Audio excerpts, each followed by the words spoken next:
22 साल से wheel chair पर बैठकर सियासत करने वाले MQM पंजाब के सीनियर नायब सदर आगा मोहम्मद अली। पूरे पंजाब में मैं मेहनत करता हूँ, किसी को नौकरी दिलवानी है, किसी के साथ कहीं जाना है। मैं व्हील चेयर पे होके इलेक्शन भी लड़ रहा हूँ, लोगों के काम भी कर रहा हूँ। ज़िंदगी से मायूस हो जाता, कोई मेरी जगह और होता तो। अस्सलाम वालेकुम, मैं हूं उस्मान भट्ट। आप देख रहे हैं उर्दू पॉइंट। नाज़रीन, इस वक्त हमारे साथ एक ऐसी शख्सियत मौजूद हैं जो कि MQM पंजाब के सीनियर वाइस प्रेसिडेंट हैं, आगा मोहम्मद अली साहब, जिनको आगा जानी के नाम से सियासत की दुनिया में जाना जाता है।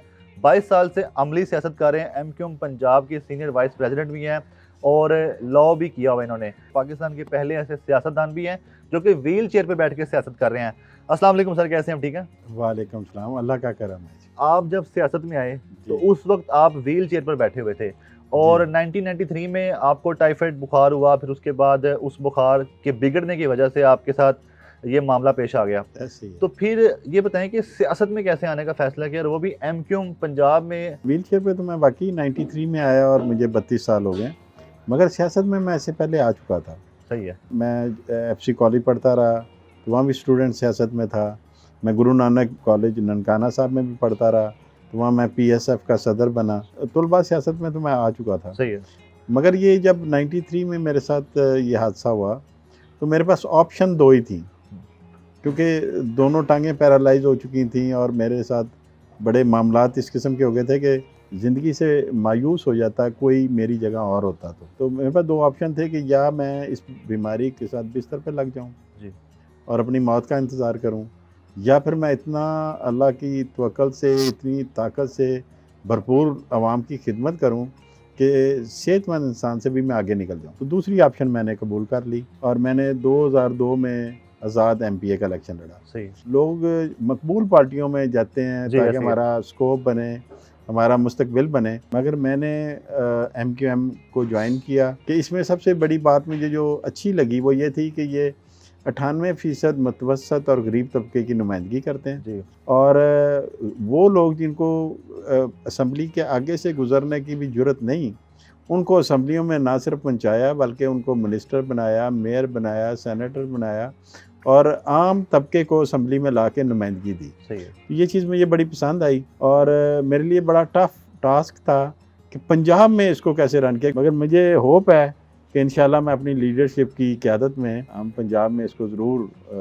सर्वाइव करेगी ये। ठीक है। 2002 से आपने अमली सियासत में कदम रखा और फिर 2002 के बाद 8 फरवरी 2024 के इलेक्शन तक आप इलेक्शन के लिए नॉमिनेट होते रहे हैं। जी। जीत नहीं सके, क्या वजह है? MQM की जो पॉपुलैरिटी कराची में है या सिंध के दीगर इलाकों में है, तो वो पंजाब में या लाहौर में क्यों नहीं है? वैसे क्यों नहीं जगह बना सके ये लोग?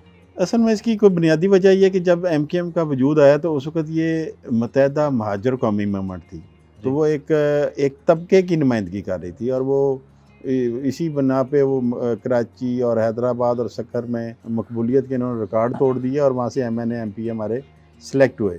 फिर जब महसूस हुआ कि ये जमात पूरे पाकिस्तान की नुमाइंदगी कर सकती है तो फिर इसको मुत्तहिदा कौमी मूवमेंट बना दिया गया। सही है। मैं सियासत में खिदमत खलक करने आया था, ओहदे लेने नहीं आया था। अगर मेरी जमात यहाँ से सीट हासिल नहीं कर पाती तो मेहनत तो हम कर रहे हैं, लोगों की खिदमत कर रहे हैं। अपना लाइफस्टाइल क्या, आप डेली कब उठते हैं और किस तरह आप जो है ना अपनी सियासत करते हैं? मैंने जब 2002 में MQM ज्वाइन की थी तो मुझे ननकाना डिस्ट्रिक्ट का ओहदा दिया गया था और मैं एक ज़िले में अपने हलके को भी संभालता था और MQM की भी क़यादत करता था। फिर मेरी मेहनत को देख के MQM पाकिस्तान ने मुझे जोन में ले आए, फिर मुझे सेंट्रल पंजाब में ले आए और मुझे 8.5 साल हो गए हैं सीनियर वाइस प्रेसिडेंट पंजाब। पूरे पंजाब में मैं मेहनत करता हूँ। सुबह मैं टाइम से उठता हूँ और मैं ज़्यादा से ज़्यादा जो मैं देखता हूँ कि डिज़र्व करते हैं, जिनको नौकरी नहीं मिल रही। ऐसी बात है कि देहातों में लड़के और लड़कियाँ पढ़े लिखे हैं मगर उनको यही पता ही नहीं कि अप्लाई करना है। उनको बताता हूँ कि आप कंप्यूटर खोलें, वह अपने क्वालिफ़िकेशन के मुताबिक अप्लाई करें और वहाँ पे जाके टेस्ट इंटरव्यू दें और मेरी इस गाइडेंस पे कितनों को नौकरियाँ मिल गई। कोई सस्पेंड हो गया, उसे बहाल कराना है, किसी को नौकरी दिलवानी है, किसी के साथ कहीं जाना है, किसी को अस्पताल में मसला है तो वहाँ पे भाग दौड़ करनी है। मैं व्हील चेयर पे होके इलेक्शन भी लड़ रहा हूँ, लोगों के काम भी कर रहा हूँ, अफसराने बाला से मिलता हूँ, तो मुझे बल्कि एहसास होता है कि मुझे ज़्यादा मोहब्बत दी जाती है। मौजूदा सियासी सूरत हाल में जहाँ सारी सियासी जमातें तजब्ज़ब का शिकार हैं, शायद पीपल्स पार्टी थोड़ी रिलैक्स है, क्या एमक्यूएम भी रिलैक्स है? पूरे पाकिस्तान में यही पार्टी गेम चेंजर है। अभी भी हम समझते हैं कि अगर गवर्नमेंट को उल्टाना हो या सीधा करना हो तो हमारे बगैर नहीं हो सकता। अच्छा सर, आपकी पाकिस्तान स्पेशल पर्सन फाउंडेशन है, फाउंडेशन का जो आगाज़ है वो कैसे किया, इसको कैसे इस्टेब्लिश किया गया और इस फाउंडेशन के जरिए क्या काम होते हैं? जब मैंने देखा कि मैं माजूर हो गया हूँ जी। तो मुझे माजूरी के करब का ज़्यादा एहसास था। तो मैंने इर्द गिर्द देखा कोई नाबीना है, कोई टांगों से माजूर हैं, इनके पुरसाने हाल के लिए पाकिस्तान में एक अदारा होना चाहिए जो मैंने ऑर्गेनाइज़ किया है।